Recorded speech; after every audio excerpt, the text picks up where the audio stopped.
আসসালামু আলাইকুম রহমতুল্লাহি ওবরকাতুহ। সম্মানিত দর্শক, ডক্টর মোহাম্মদ ইউনূসের যে সফলতা এই গত ৩ মাসে, এটি আপনারা কিভাবে দেখছেন? তিনি কোন কোন ক্ষেত্রে সফল হয়েছেন, কোন কোন ক্ষেত্রে ব্যর্থ হয়েছেন, এটা নিয়ে আপনি ভাবতে থাকুন।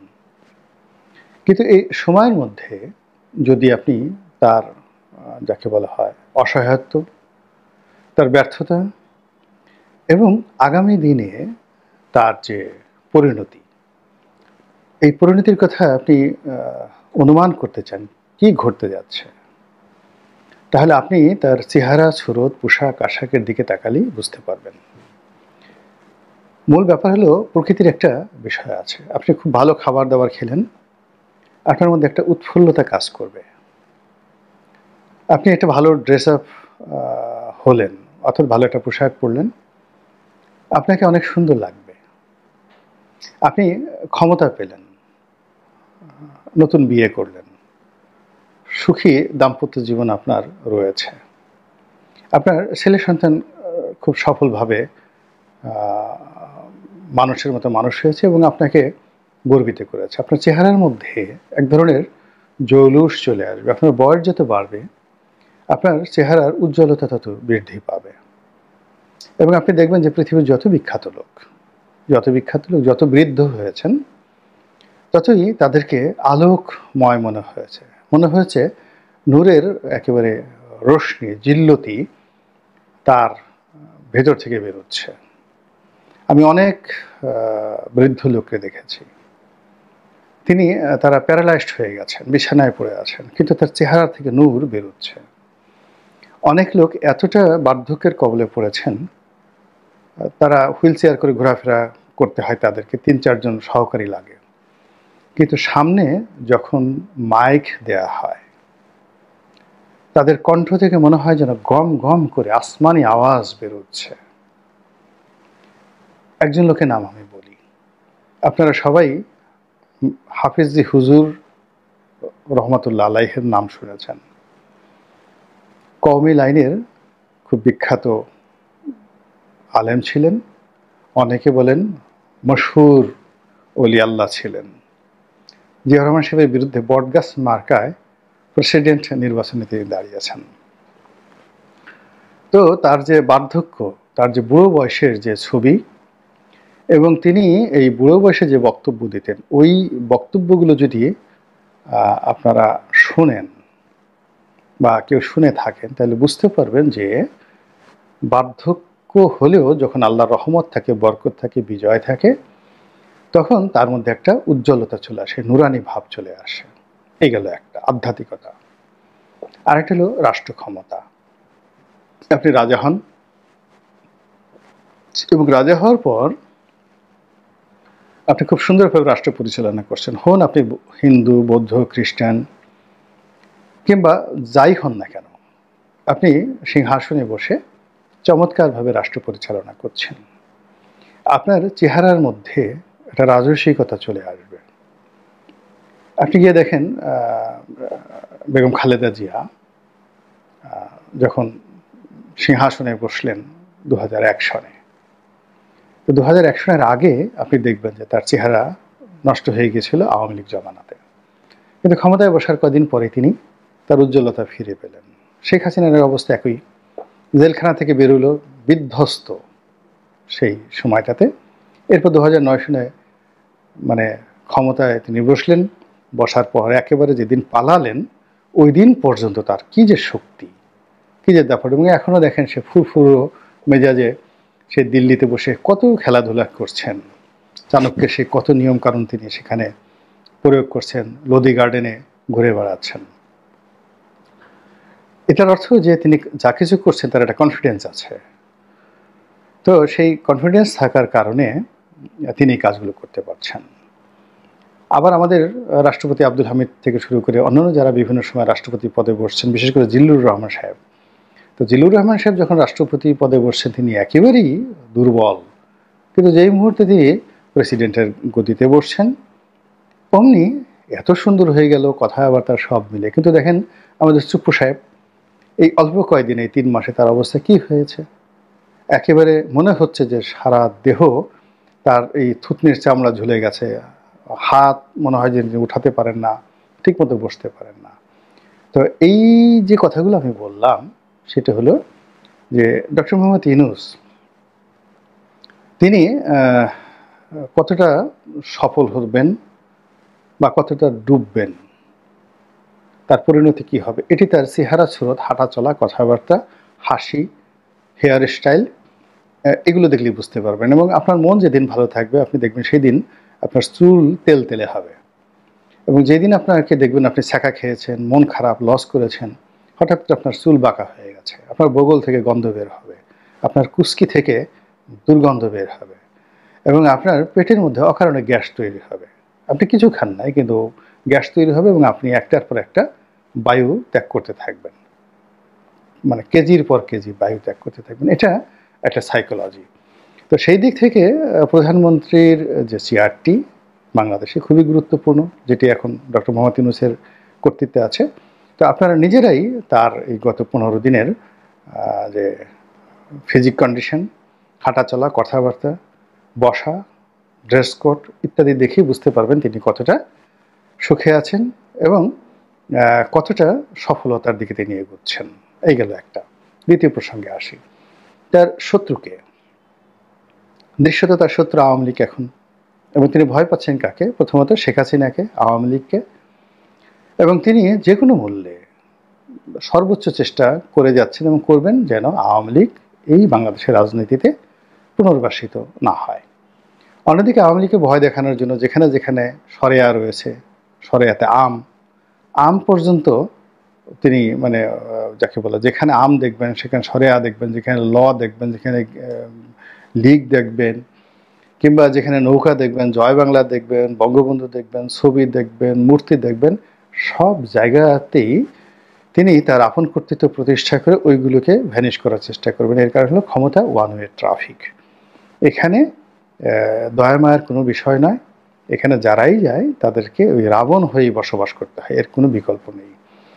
তো সেই দিক থেকে আওয়ামী লীগ কী করবে, এই ডক্টর মোহাম্মদ ইউনূসের যে সকল প্রচেষ্টা, এর থেকে বাঁচার জন্য আবার তারা কাউন্টার চক্রান্ত করবে, চেষ্টা করবে, সংগ্রাম করবে, লড়াই করবে, বন্ধু খুঁজবে, কমিউনিকেশন করবে, বিএনপির সাথে তাদের দূরত্ব কাটাবে, জামাতের সাথে দরকার হলে তারা মিত্রতা করবে, আরও কত কী দরকার হলে আমেরিকাতে তারা সে আত্মসমর্পণ করবে, অনেক কিছু তারা চিন্তা করবে যে ক্ষমতা আসার জন্য যদি আবার সেন্ট মার্টিন দিয়ে দিতে হয়, তখন আমরা দিইনি, ভালো কথা। এখন যদি কেউ বলে যে ক্ষমতা আসার জন্য তোমাকে সেন্ট মার্টিন দিতে হবে, okay fine, I will do.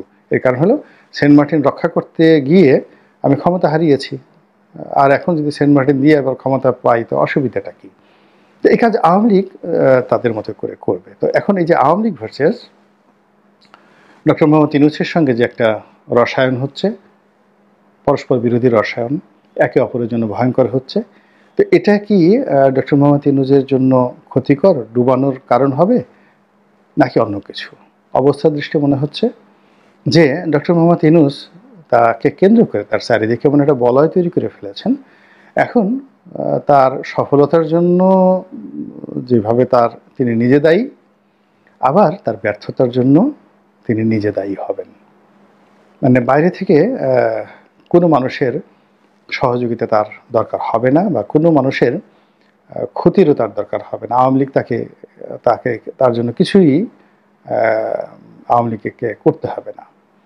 এর কারণ হলো তার যে কয়েকজন উপদেষ্টা আছেন, ইতিমধ্যেই তারা এত বিতর্ক তৈরি করেছেন, এতটা অদক্ষতা দেখিয়েছেন, এবং জনমনে এতটা বিরাগ তৈরি করে ফেলেছেন, বিরক্তি তৈরি করে ফেলেছেন, যে এই উপদেষ্টারা যদি মোটামুটি মাসখানেক এইভাবে তাদের ক্রিয়াকাণ্ড, আমি কর্ম বললাম না, কর্মের পরিবর্তে ক্রিয়া বললাম, ক্রিয়া মানে আবার খেলাধুলার ক্রিয়া না, ক্রিয়া যেটা আছে যেটাকে কর্ম বলা হয়। তো আমরা প্রমিত বাংলা যেটাকে কর্ম বলি, কর্মেরই যেটা তৎসম শব্দ ক্রিয়া। তো সেই ক্রিয়া, তারা যে ক্রিয়া করছে, এটা বলে ক্রিয়া এবং কর্মের মধ্যে বলতে গেলে অনেক পণ্ডিতি দেখাতে হবে। তো আপনারা তো আসলে এরকম অনেকে আছেন যে আমার ভিডিও থেকে শিক্ষা গ্রহণ করার চেষ্টা করেন, কিন্তু অনেকে আবার খুব বিরক্ত হন যে এই লোকটা কি, সে আমের সাথে দুধ পেঁচিয়ে ফেলে, দুধের সঙ্গে কলা ঢুকিয়ে দেয়, যে কথাটা 1 মিনিটে বলা যায় সেটা টেনে টেনে 10 মিনিট নিয়ে যায় ভিউ বাড়ানোর জন্য। যা হোক, এনিওয়ে, আমি আমার এই স্টাইলে কথা বলি, মূল কারণটা হলো এটা আমারই উপকারের জন্য বলি। আমি দৈনিক যে পড়াশোনাগুলো করি বা যে ইতিহাস সংস্কৃতিগুলো আমি জানি, এই জিনিসগুলো যখন এখানে আলোচনা করি তখন আমার স্মরণশক্তি বৃদ্ধি পায়, আমার মস্তিষ্কের যে ঘূর্ণন এটা বৃদ্ধি পায়, এবং আমি অ্যাক্টিভ থাকি এবং পুরো অ্যাক্টিভ থাকি। এবং এই যতক্ষণ একটা মানুষ অ্যাক্টিভ এবং পুরো অ্যাক্টিভ থাকে তখন ওই মানুষটি তার নিজের জন্য বোঝা হয়ে যায়, ওই মানুষটি তার নিজের জন্য সম্পদ হয়ে যায়। আর যখন সে রিঅ্যাক্টিভ হয়ে যায় এবং তার চিন্তা করার ক্ষমতা লোপ পায় এবং স্মরণশক্তি লোপ পায়, তখন সে নিজের জন্য একটা মৃত ব্যক্তিতে, লাশে পরিণত হয়ে যায়। তো যার জন্য যে আমি যে কথা বলি মূলত আমার নিজের প্রয়োজনে কথা বলি। আবার আপনারা যারা শুনেন, আপনারাও আপনাদের নিজের প্রয়োজনে শুনেন। কেউ আমাকে গালাগালি করার জন্য, কেউ ভালো লাগার জন্য। তো কাজেই এরকম দেরি হয়ে যায়, লম্বা হয়ে যায় অনেক ভিডিও। তো যাই হোক, যেটা বলছিলাম যে এখন তার যে কয়েকজন উপদেষ্টা রয়েছেন, তারা তাদের কর্মকাণ্ড দ্বারা, চিন্তাধারা দ্বারা, আচরণ দ্বারা এবং আরও অনেক যাকে বলা হয় প্রত্যক্ষ এবং অপ্রত্যক্ষ প্রভাব দ্বারা ইতিমধ্যেই সারা বাংলাদেশে নানাভাবে তোলপাড় তৈরি করেছে। আমি কারো নাম বলতে চাই না। এদের বডি ল্যাঙ্গুয়েজ, এদের হাঁটা চলা, এদের কিছু বক্তব্য, এদের কিছু সিদ্ধান্ত, এদের কিছু হুমকি, এদের কিছু ধামকি, সব মিলিয়ে একজন প্রবীণ বিশ্ববরেণ্য ব্যক্তিত্ব, এতে কোনো সন্দেহ নেই। ডক্টর মোহাম্মদ ইউনূসকে এখন যদি আমি তরুণ বলি, এটা তো ঠাট্টা করা হবে। তিনি বয়স্ক মানুষ, ৮৬ বছর বয়স, মানে বিশাল ব্যাপার। আর সবাই তো সেই দিনের সাংবাদিক শফিক রেহমানের মতো নন। তিনি দেখলাম ৯০ বছর বয়সে অসাধারণ কণ্ঠে তিনি নেচে গেয়ে সেই গান গাইলেন এবং ভাইরাল হয়ে গেছে তার সেই গান গাওয়া। এবং সবচেয়ে অবাক করার ব্যাপার হলো তার স্ত্রী, তার ক্লাসমেট তালেয়া রেহমান, তো তিনিও নাচছিলেন।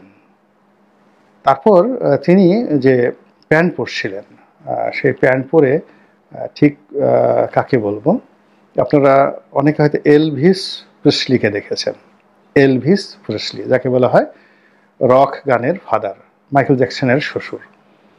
তো এলভিস প্রেসলির মতো এরকম জনপ্রিয়তা পৃথিবীতে কেউ পায়নি। তো শফিক রেহমান ৯০ বছর বয়সে তিনি ২ পা ফাঁক করে হাতে মাইক নিয়ে যে স্টাইল করে দাঁড়িয়েছিলেন, আমার কাছে মনে হলো যে একজন এলভিস প্রেসলি দাঁড়িয়ে আছেন। এখন সবাই শফিক রেহমানের মতো এরকম সুপার মেধাবী নন। জীবনে গ্রামীণ ব্যাংক বা নোবেল পুরস্কার পাইলে যে মেধাবী, নট লাইক দ্যাট। আমাদের দেশে যে কজন এক্সট্রাঅর্ডিনারি মেধাবী ব্যক্তি আছেন, যাদের মেধার সঙ্গে কোনো কিছুই তুলনা হয় না, তার মধ্যে শফিক রেহমান প্রধানতম। তো এখন এই যে শফিক রেহমানের মতো এরকম মেধাবী যদি আপনি না হন, তাহলে সেক্ষেত্রে বয়স একটা বিরাট বাধা, ভীষণ রকম বাধা। তো সেই বাধাটা ডক্টর মোহাম্মদ ইউনূসের সফলতার উপর নির্ভর করবে, সেই বাধাটা তিনি কতটা অতিক্রম করতে পারবেন। কিন্তু বয়স তার একটা বিরাট বাধা। তো এই যে একজন বয়স্ক মানুষ, তার সঙ্গে সঙ্গে তার খ্যাতি রয়েছে, আন্তর্জাতিক খ্যাতি। ইউরোপ আমেরিকা থেকে শুরু করে সারা দুনিয়ার লোকজন তাকে জানে, ভালো লোক হিসাবে জানে। তো এই মানুষটির যে পরিণতি এখন যে অবস্থাতে, এই যে তার সারা জীবনের যে অর্জন, সেই অর্জনগুলো এখন জানি না, আমরা তো তার সঙ্গে কথাও বলতে পারি না, তার কথাও আমরা ওইভাবে শুনি না।